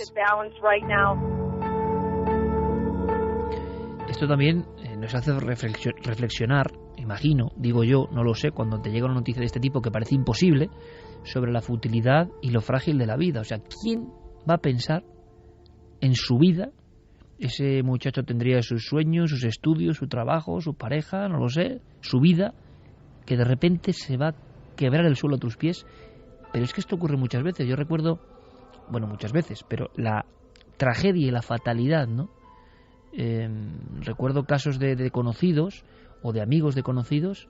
Uno que me impresionó mucho de un compañero nuestro, conocido, que iba a una boda en un taxi, una chica en concreto, y en mitad de Madrid, en un taxi, hay un cruce malo, un golpe con tan mala suerte que sin que le ocurra nada al taxista, pues ella pierde la vida. Y iba a una boda, una chica joven, en una de las calles normales y habituales de Madrid, o sea, donde no imaginas un golpe, pero la fatalidad. Yo recuerdo también otro caso de, ¿os acordáis? Sois muy jóvenes, pero del caso del cine Fuencarral, el cine Bilbao, que se cayó una marquesina en Madrid, en la calle Luchana, encima de la gente que estaba esperando la cola del cine. O sea, tú estás esperando con tus hijos. Yo recuerdo que fueron 6 o 9 muertos, no me acuerdo. Pero a mí aquello, recuerdo que hice un artículo en el periódico de la facultad, muy impresionado, porque fue la primera vez en mi vida, yo creo, que pensé lo frágil que es esto y no nos damos cuenta, ¿no? Alguien con el ticket, de la mano con su hijo, el abuelo con él, y se cae la marquesina de piedra y se acabó todo. Entonces, otros casos por un viento en Madrid, recuerdo, porque impresiona mucho que en Madrid, que es algo tan estructurado, ¿no? Pues pasa esto, que se cae una marquesina encima, un cartel de publicidad, y mata a una chica sola que está esperando el autobús, creo que en la zona de Moratalaz, aquí en Madrid, y tú dices, esa chica tenía su vida, y ¿cómo alguien va a imaginar que pueda pasar esto? Bueno, pues la vida, la fatalidad, que es algo que no queremos ni aproximarnos, pero que demuestra también el juego, la fluctuación de cosas y de casualidades a las que no damos importancia y que están en movimiento en cada una de nuestras vidas. Lo raro es que no pase más, porque yo siempre lo pienso y lo raro es que nos estemos librando. ¿Tú te acuerdas de una vez que veníamos, yo creo que para la radio, hacía un viento espantoso y justo cuando pasamos detrás de un árbol se nos cayó una rama enorme que nos podía haber matado? Muy poquito después de que pasara uno de esos accidentes y pensamos, joder, es que nos podía haber pasado a cualquiera de nosotros. Y tú recuerdas el equipo entero de Cuarto Milenio comiendo en Gran Vía, ahí en un sitio cerca donde teníamos gente de la oficina, salir en un sitio absolutamente de tránsito y que se caiga una cornisa con unas piedras impresionantes que nos hubieran matado, y que a Gerardo Pelé le hicieron, nuestro jefe de redacción, le hicieron una herida en la cabeza, cayó al lado del... Es decir, rebotaron en el toldo que estaba abierto. Rebotaron en un toldo, porque... Vamos a ver, conclusión de todo esto, si era una conclusión positiva. Vivimos tan en el... Aunque no queramos verlo. La vida es una complejidad de elementos interconectados. Y vivimos en el hilo del funambulista. Claro, en esta vida que todo está estructurado, pensamos que mejor no, que eso no va a pasar. Y oyes a la gente diciendo, yo dentro de 4 años me voy a casar y dentro de 5 voy a fundar una empresa. Vivimos en el hilo del funambulista. Por lo tanto, la única enseñanza es, oye, no te angusties en exceso, no pierdas el tiempo con tonterías, no te vayas a las sombras, ¿no? Intenta hacer las cosas bien, porque la vida no sabes tampoco en qué momento, con su extraño manotazo, que a veces ocurre y no sabemos bien por qué, ocurren cosas que parece que tienen que ver con, no sé, con cosas que no entenderemos nunca y que igual tienen una comprensibilidad más allá. Pero esto ocurre, pero claro, es que el caso en concreto de Florida supera todo lo imaginable. Vosotros habláis de la fatalidad puntual. Mañana en Cuarto Milenio contaremos con este caso que me tiene absorto, ¿no? De los Alfaques, julio del 78, 215 muertos por ese camión cisterna con propileno líquido. Se genera una especie de infierno, decían algunos periódicos. Los periódicos de toda Europa hablan de un infierno en Tarragona, es la palabra que más se repite. Bueno, pues ese día, Iker, y lo contaremos mañana también, hay una persona que se salva porque se marcha al pueblo a hacer unas gestiones y deja allí a su mujer. Su mujer fallece en el incendio, en toda aquella tragedia. Él reconoce el cuerpo de su mujer completamente carbonizada entre esa lista de víctimas, ¿no?, aquella noche, y Poco después, el hombre consigue rehacer su vida, consigue salir adelante, conoce a otra mujer, se casa rápidamente con ella y cuando se cumplen exactamente el primer aniversario de la tragedia de los Alfaques, recuerda también que es el incendio del Hotel Corona de Aragón en Zaragoza. Otra vez la fatalidad quiso que la mujer de este hombre estuviera alojada en ese hotel de Zaragoza y perdiera también la vida carbonizada.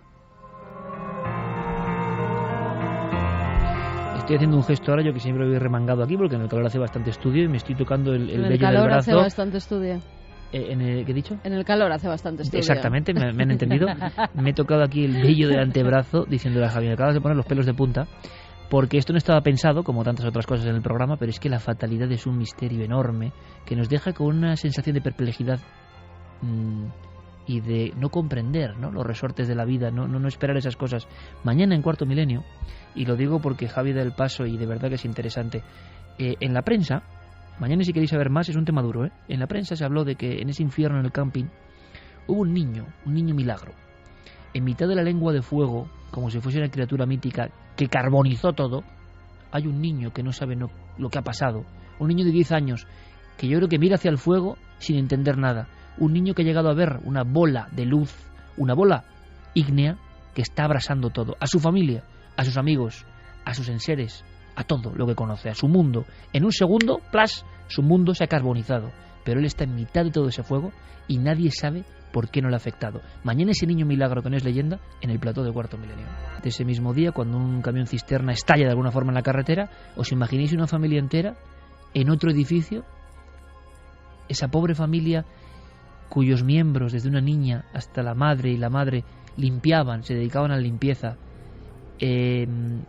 Una discoteca, una humilde discoteca de carretera, y que una pieza del camión entre y mate a todos al mismo tiempo.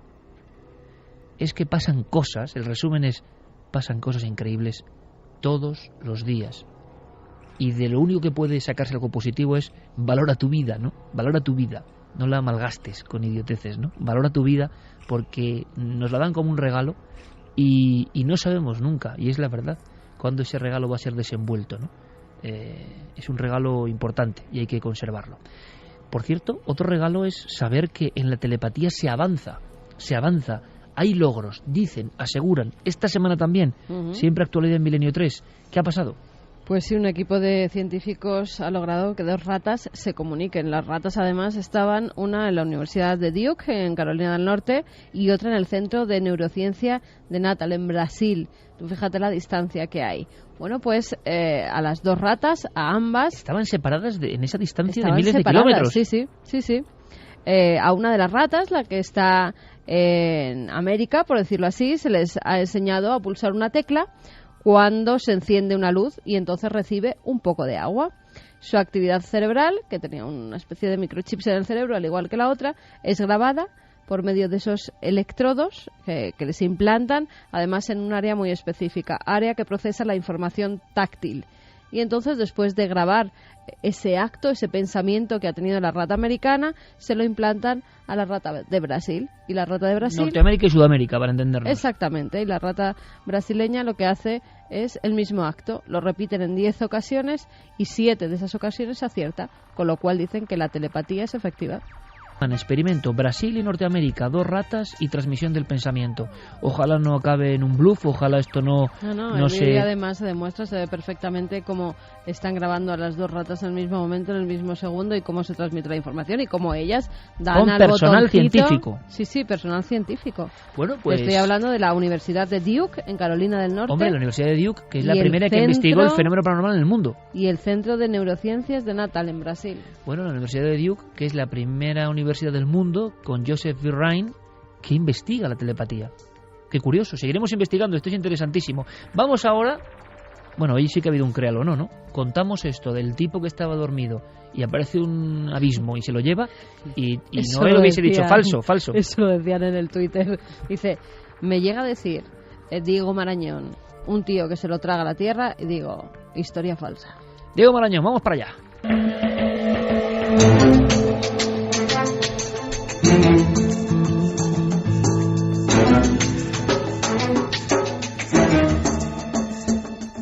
compañero San Vicente de la Barquera, conexión telepática. Buenas noches. ¿Qué tal, Iker? Buenas noches. ¿Me recibes? Te recibo perfectamente.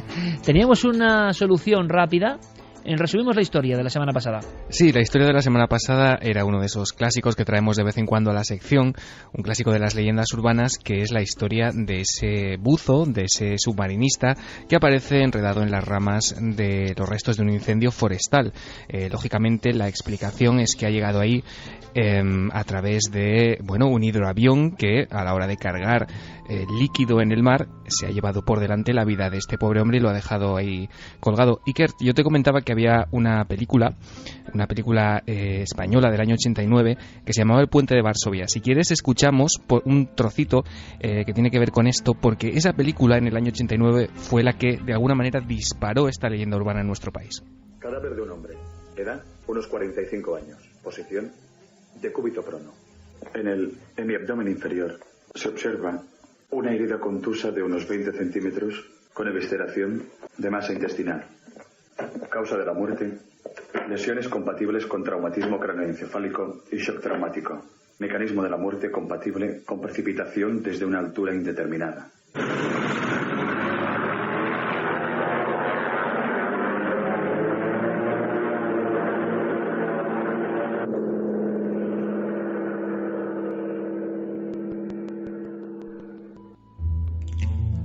Un accidente extraño, demasiado extraño. Un accidente, una autopsia. ¿Qué piensa nuestro público, Carmen, del submarinista caído de los cielos en maniobra de rescate? Que es falso, por poquito, 56,8%, y verdadero 43,2%. 43,2 verdadero, 58 falso. Pero lo más importante que a mí se me olvida siempre, ¿qué dijo nuestro oráculo a la inversa? Que era verdadero, ¿no, Noel? Dice que no se acuerda. ¿Tú te acuerdas, Diego, lo que dijo Noel? Yo es que siempre... Yo creo que dijo que era verdadero porque yo dije también que era verdadero. Y por eso me acuerdo que Noel y yo coincidimos. Nos pueden sacar de dudas los oyentes, pero creo que dijo verdadero. ¿Acertó? Me temo que esta vez ha fallado. La historia es falsa. ¿Cómo que esta vez? Bueno, ya. ¿Cómo que esta pobre, vez? Yo es que le quería echar un cable. No, o sea, vamos a ver, yo sabía que de hecho, o sea, es el oráculo, o sea, infalible. Que eres falsa y estuvo dando vueltas durante más de una década en nuestro país, hasta que en el año 2000, hace ya 13 años, los investigadores Antonio Ortiz y Josep Sampere se dirigieron a Licona, concretamente al portavoz del Cuerpo de Bomberos, Enric Pallés, que explicó en un libro ya clásico en este país, Leyendas Urbanas en España, que los hidroaviones de Icona se valen de un enjambre de tubos y de una rejilla por donde no cabe nada más grande que un puño humano para llenar sus depósitos, por lo que es absolutamente imposible hablar de este tipo de y que lo hemos visto muchas veces, Diego, en las imágenes, por desgracia, tan habituales de incendios en España. Como esa especie de colmena va soltando agua. Pero ¿me quieres decir que la leyenda en sí nace en España? No es que nazca en España. La leyenda apareció por primera vez en Francia y de ahí se hizo, el director Pere Portabella fue el que la escuchó en Francia y el que la incorporó a esa película, El Puente de Varsovia, en una de esas imágenes. Es una película Iker extrañísima que yo te recomiendo porque es desde luego una rara avis en la historia del cine español, y digamos que todas las historias que ocurrían en esa película confluían en una trama que tenía que ver con este buzo que aparecía en la rama de este árbol. Esa imagen se hizo muy popular en España, llamó mucho la atención y a partir de ahí fue cuando se desató esta especie de leyenda urbana y se extendió por toda España. Yo juraría haber visto una fotografía del buzo colgando de las ramas. Sí, pero igual puede ser uno de esos periódicos que leíamos todos en la universidad por Noticias la mañana. Del Mundo. Claro. Estaba a punto de decirlo porque creo que sí. Claro, es que dices, esa fotografía Noticias del Mundo. Solo puede estar en esa especie de caso bizarro que existía. Por cierto, que están en internet todos. Sí. Diego, tenemos que hacer, hablando de películas, que hay algún hallazgo así de última hora, hay que hacer un día un repaso, aunque sea de forma especial y fuera del créalo o no, aunque algunas historias son para créalo o no, de ese cine maldito o cine prohibido o cine absolutamente ocultista español, ¿te parece? Vamos, es un tema que se presta totalmente a esta sección y al propio Milenio. Y mucho director maldito, ¿verdad? Que igual hizo solo una película dejó ahí su legado, es casi inencontrable. Algunas de ellas lo hemos comprobado, ¿verdad? Son Maldito. inencontrables por internet incluso, por mucho que uno rastree. Maldito, y esta noche que hemos hablado de Orce y de Marcelino Sáenz Autuola, quizá también bastante incomprendidos, muchos de ellos. Sí, señor. Y ya que hemos hablado de cine y los Oscars y la CIA de fondo y demás, también hablas de una película, otro clásico, ¿no? En tu Créelo o No de esta semana. Pues sí, porque en Milenio 3 y en esta misma sección ya hemos hablado de algunas películas malditas. Apareció por aquí El Cuervo. Bueno, a lo largo de Milenio 3 han sido pues clásicos, ¿no? Historias como la del Exorcista, La Profecía, Poltergeist. Películas que de alguna manera arrastran un halo de desgracias, de accidentes, de incluso muertes, algunas de ellas, de maldiciones en general, ¿no? Pero se dice, Iker, que hay una película de la que muy poca gente ha oído hablar, que las supera a todas ellas en maldición, digamos, en el poder de la maldición que arrastra. Una película que conlleva, dicen, que el 70% del equipo técnico y artístico que estuvo involucrado en ella enfermó de cáncer.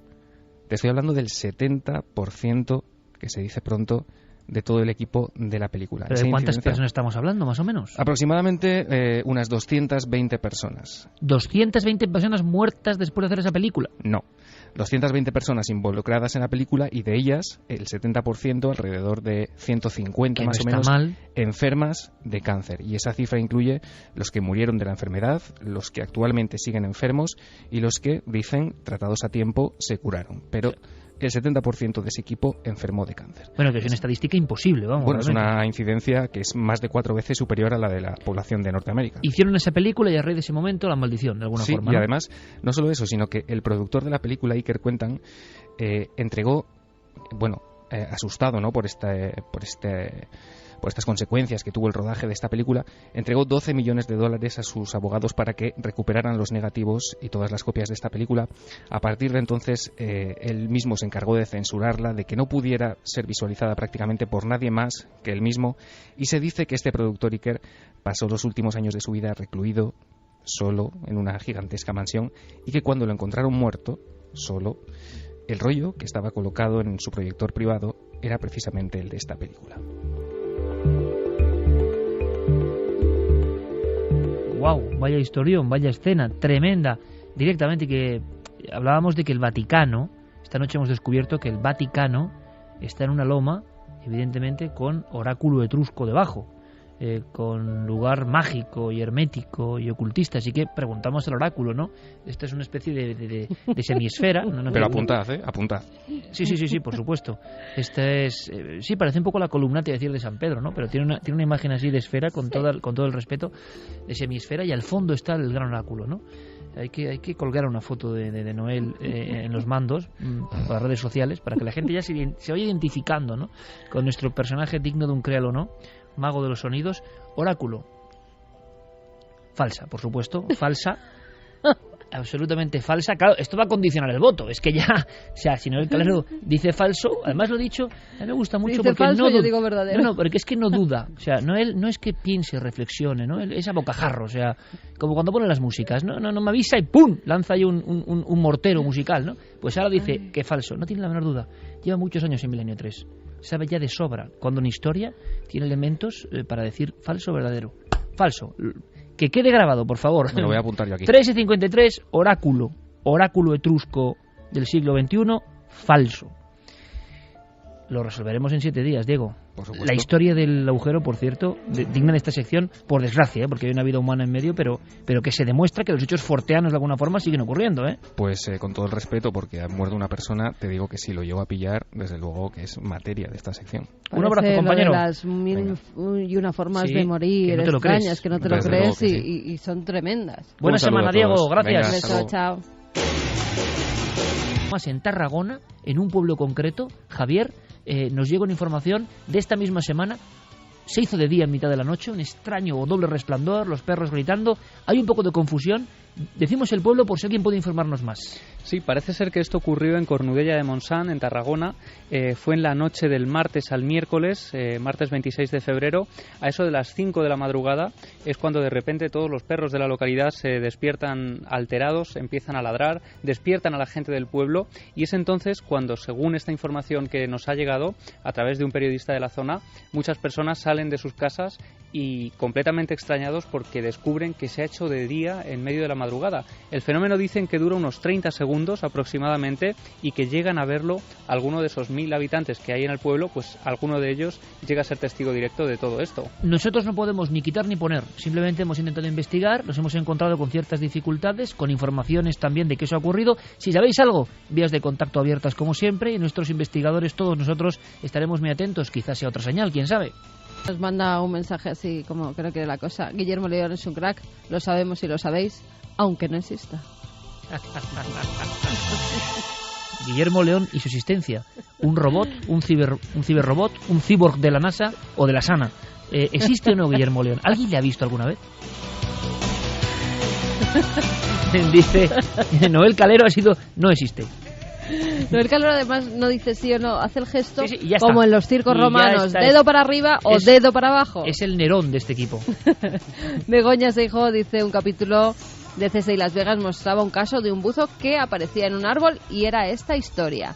Gabriela Damilano, el tema de los hoyos en la Tierra me hace recordar un libro de Isaac Asimov que se llamaba Las amenazas de nuestro mundo, que leí hacia los años 80. Describía, entre otras cosas, lo que sucedería si un mini agujero negro fuera horadando lentamente la Tierra hasta que quedara como si fuera un queso. ¡Qué terrible! Otra de esas profecías. Borja Fernández, esa grabación de televisión fue algo increíble que dio la vuelta al mundo. Esas imágenes no las olvidaré nunca, jamás. La niña hablando para televisión española atrapada en el agua y con su madre debajo de ella fallecida. La niña murió pocas horas después. Fue algo de verdad que tocó a todo el mundo. Omaira, ninguno de los que hayamos visto esas imágenes podemos olvidarlas, pero es la tragedia de Armero, que luego aquí años después comentamos con nuestro compañero Carlos Largo, un reportaje muy interesante de cómo pasaban cosas en Armero hoy, que es un auténtico cementerio en mitad de la lava seca de aquel y del barro, y donde muchas personas aseguran que se ven cosas escalofriantes, ¿no? Ismael Ileira Santiago dice: lo del hoyo es increíble, un verdadero misterio. ¿Habrá sido casualidad? ¿Por qué pasa justo donde hay una persona concreta durmiendo cuando está indefensa? Dark Boss, pero bueno, si tienen material para ir al espacio, ¿cómo no pueden sacar a este chico del hoyo? Con lo fácil que sería, también, ¿no? También uno lo piensa, evidentemente, ¿no? Sí, y bueno, y además es que se ha aceptado ya prácticamente que está muerto, porque sí, ya de lo dan hecho, por muerto. Dicen claro, ya vamos a buscar el cadáver. Bueno, a veces ha habido milagros, de personas que llevan 7 días ahí con vida y sobreviven. El problema es que el alcalde ha decretado ya que se suspenda la búsqueda directamente de esta persona hasta que un poco rápido el alcalde, ¿no? Sí, hasta que consigan tirar todo. Vamos a dar la bienvenida a un nuevo milenario. En contraste, nos lo pide Jennifer, un nuevo milenario que se llama Marco, que es su segundo hijo, que ahora los dos escuchan el programa pues mientras le toca la toma de la noche, que le gustó mucho lo de vida tóxica y que iba a reutilizar los biberones de su primer hijo, de Daniel, pero como son de 2011, que por si acaso ha decidido tirarlos todos y quedarse únicamente con uno de cristal. Toda precaución es poca. La salud de nuestros hijos. Pues sí, la verdad es que sí. Nos mandaban también la foto de la tumba del perrito que hablábamos la semana pasada, que se había ido ya al cielo de los perros y que bueno, le han puesto una plaquita en su caseta donde dice que se le recuerda a ese pastor alemán. Bueno, terminamos con historias más amables y con esos milenarios que se incorporan. Ha sido un honor como siempre hablar para toda esta maravillosa audiencia. Fermín Agustino, El Calero, Oráculo, gracias. Javier, mañana nos vemos con esa historia increíble, con ese niño milagro que perdió todo, pero que, cuidado, nos va a enseñar también la fuerza de la mente, cómo alguien supera eso, perder a su familia, a sus amigos, a todo, con una lengua de fuego que llega, ¿no? Pues lo aprenderemos mañana y muchas más cosas, porque Javier Pérez Campos tiene un pelotazo, una gran exclusiva. Mañana no solo es Noche en el Prado, sino también eso y mucho más. Gracias, Javi. Mañana nos vemos, Iker. Claro que sí. Mañana nos vemos. Sí, yo creo que sí, por ahí estaré. Y lo del Prado, a ver cómo queda y a ver cómo disfrutamos y a ver si, sobre todo vosotros, amigos oyentes, paséis una muy feliz semana. Un fuerte abrazo.